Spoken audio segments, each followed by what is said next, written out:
할렐루야.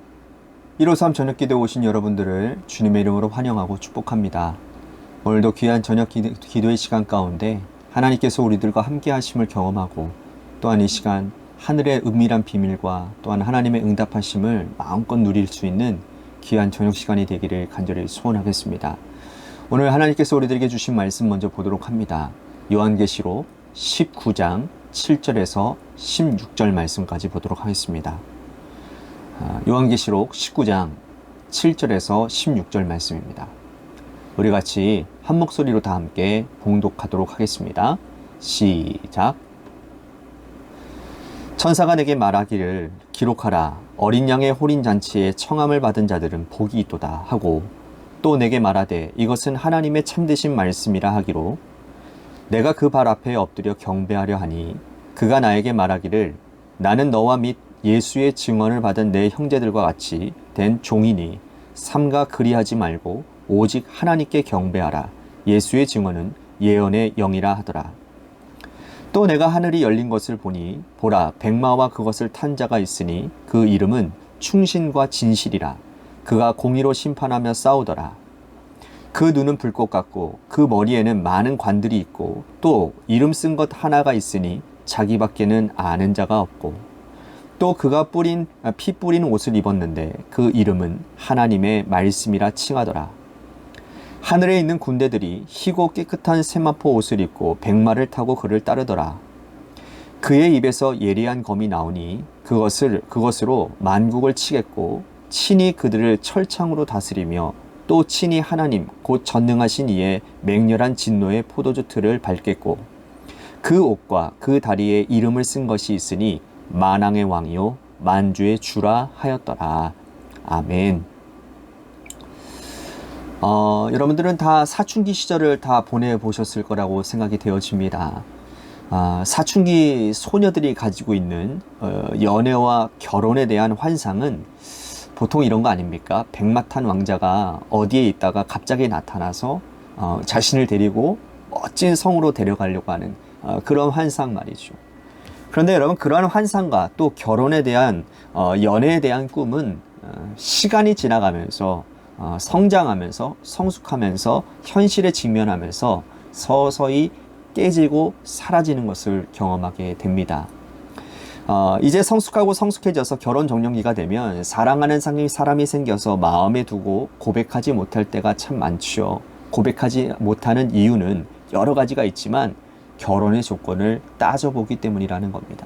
결혼이 현실이라는 거죠. 저 사람과 저렇게 훌륭하고 잘난 사람이지만 내가 저 사람과 어울릴 결혼 상대인지 자기 자신에 대한 어떤 자기 연민에 빠져서 빠질 때가 상당히 많다라는 것이죠. 세상에 많은 사람들은 결혼을 꿈꾸고 결혼을 따져보면서 조건을 가지고 이것저것을 잽니다. 집안의 재력이라든지 아니면 자신의 학벌과 성격, 종교, 여러 등등의 조건들을 따져본다라는 거예요. 그런데 오늘 본문에 나오는 하나님의 어린 양이신 예수 그리스도는 결혼잔치, 혼인잔치에서 신부의 자격과 조건을 오직 한 가지만 말씀하고 있는데 그것이 뭐냐? 이제는 모든 세상을 심판하시고 하나님 어린 양 예수 그리스도께서 교회와 성도들을 그의 신부로 맞이하는 장면이라는 것이죠. 자, 7절 말씀 보시기를 바랍니다. 우리가 즐거워하고 크게 기뻐하며 그에게 영광을 돌리세 어린 양의 혼인의 기약이 이르렀고 그의 아내가 자신을 준비하였으므로. 어린 양은 예수 그리스도를 의미하죠. 예수 그리스도께서 이제는 혼인잔치를 하시는데 그의 신부 즉 교회와 성도와 함께 혼인잔치 신부를 맞이하신다라는 거예요. 그런데 이제 준비한다라는 말씀이 나오는데 도대체 하나님의 어린 양 그 아들 예수 그리스도의 신부가 되기 위해서는 무엇을 준비해야 되겠느냐? 대단한 신랑 아닙니까? 하나님의 아들이시고 또 이 세상을 통치하시고 다스리시는 하나님의 어린 양 그분의 신부가 되기 위해서 성도가 준비되어져야 될 것, 세상의 그 어떤 것도 준비해도 그분의 마음에 찰지 몰지 모르는 그러한 불안한 상황 아니겠습니까? 그런데 어린 양은 단 한 가지만 준비하라고 말씀을 하는 거예요. 자, 8절 말씀 보십시오. 그에게 빛나고 깨끗한 세마포 옷을 입도록 허락하셨으니 이 세마포 옷은 성도들의 옳은 행실이로다 하더라. 빛나고 깨끗한 세마포 옷, 성도들의 옳은 행실, 이것만 성도들이 준비하면 어린 양의 신부가 되는데 아무런 부족함이 없다라는 거예요. 자, 지금 이 당시에 여기까지 오기까지는 짐승의 표를 받은 사람들이 대부분이었습니다. 황제에게 무릎을 꿇고 황제를 숭배하고 자신의 믿음의 정절을 팔아먹어 어겼던 수많은 사람들, 이제 그런 사람들은 하나님의 어린 양 예수 그리스도의 신부가 될 수 없는 사람들인 거예요. 아무리 어렵고 힘든 고난을 닥치고 그 고난 가운데 우리의 인생이 목숨이 왔다 갔다 하는 그런 상황이 하더라도 믿음의 정절을 굳게 지키고 그 앞에서 배신하지 않았던 사람들, 그야말로 빛나고 깨끗한 세마포 옷을 입은 사람들이고 성도의 옳은 행실을 지키고 살아간 사람들이야말로 하나님의 어린 양의 신부가 될 수 있는 자격을 갖춘 자들이라는 거예요.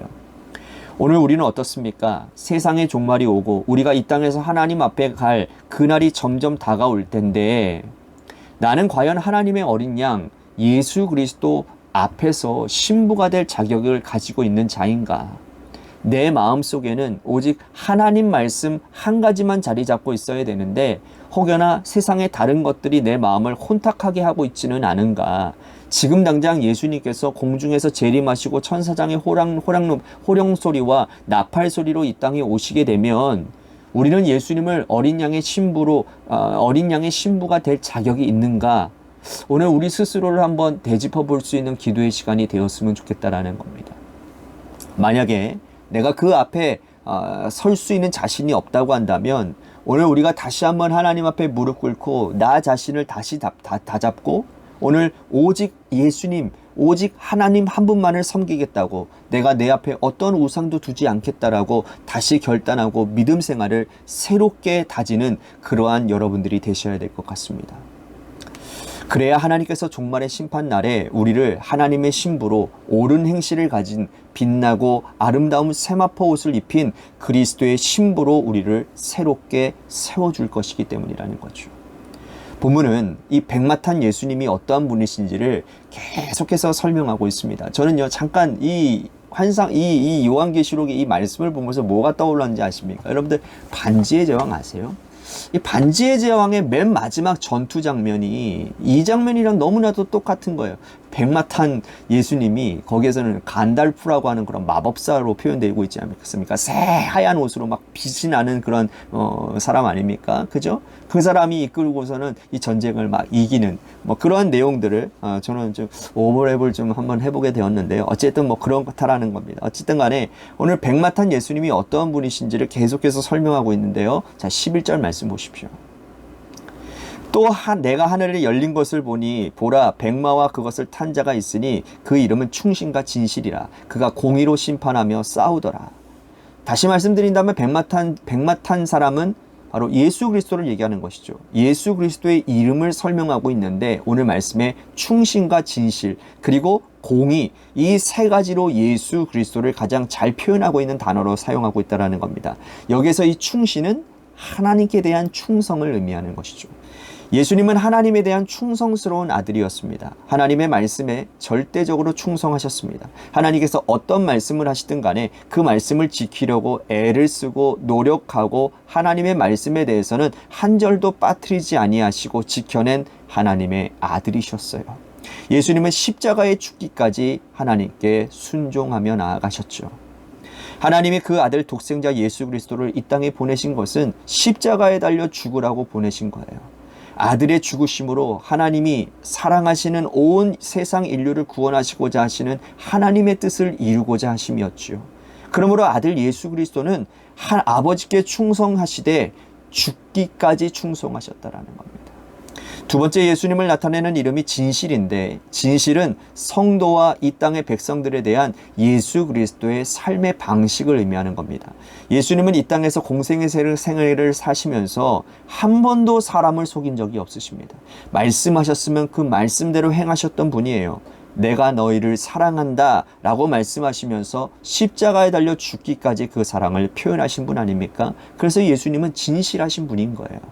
공의는 뭡니까? 예수님께서 세상에 대한 예수님의 삶의 방식을 얘기하는 겁니다. 예수님께서 세상을 심판하시고 세상을 다스리실 때 자신의 감정대로 다스리지 않는다라는 거예요. 예수님의 공의는 성경을 중심으로 한 심판의 공의를 말하는 겁니다. 그러므로 우리가 예수 그리스도를 따르고 제자라고 한다면 우리도 충성과 진실과 공의를 가지고 있어야 된다는 거예요.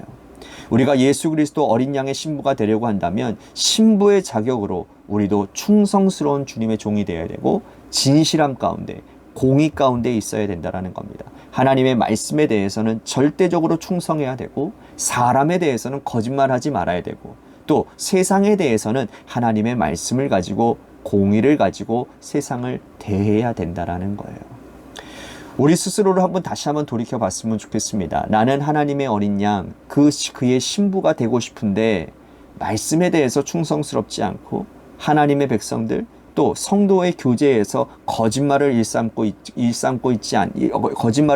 진실을 말하지 않으며 세상에 대해서 하나님의 말씀을 중심으로 공의롭게 행동하지 않는다면 우리는 어린 양의 신부가 될 자격이 없는 사람들이라는 겁니다. 오늘 우리가 예수님처럼 충성과 진실과 공의를 가지고 살아갈 수 있는 저와 여러분들이 되시기를 바라겠습니다. 그래서 우리가 그리스도의 신부라는 정체성을 가지고 예수님처럼 충성과 진실과 공의를 가지고 예리한 입술로 하나님의 말씀의 검을 가지고 거룩한 영적인 순결의 삶을 살아가는 삶이 될 수 있도록 인도해 주시옵소서라고 오늘 말씀을 생각하면서 우리 같이 기도했으면 좋겠습니다. 또 한 가지 우리 같이 기도할 것은 재개발 가운데 놓여져 있는 교회를 위해서 여러분들 기도해 주십시오. 하나님께서 모든 과정 가운데 은혜가 있게 하시고 또한 필요한 모든 것들을 하나님이 채워주심으로 말미암아 이 모든 과정들이 하나님께서 하셨음을 여기까지 인도하신 에베네셀 하나님을 고백할 수 있는 그런 기회로 하나님 인도해 주시옵소서. 또 한 가지는 우리 육신의 질병을 가지고 계시는 우리 성도님들이 참 많습니다. 우리 이양숙 권사님을 위해서 기도해 주시고 또한 홍정열 지사님과 또한 우리 김순환 권사님 여러분들이 있습니다. 육신의 연약함을 위해서 기도해 주시기를 바라겠습니다. 우리 고3 수험생들을 위해서도 기도합니다. 이도윤 학생과 한유진 학생을 위해서 여러분들 기도해 주십시오. 마지막으로 여러분들의 삶의 자리와 여러분들의 자녀들을 위해서 기도하시다가 시간 돌아가시기를 바랍니다. 노래 끝날 때까지 함께 기도하며 나아가도록 하겠습니다. 기도하시겠습니다.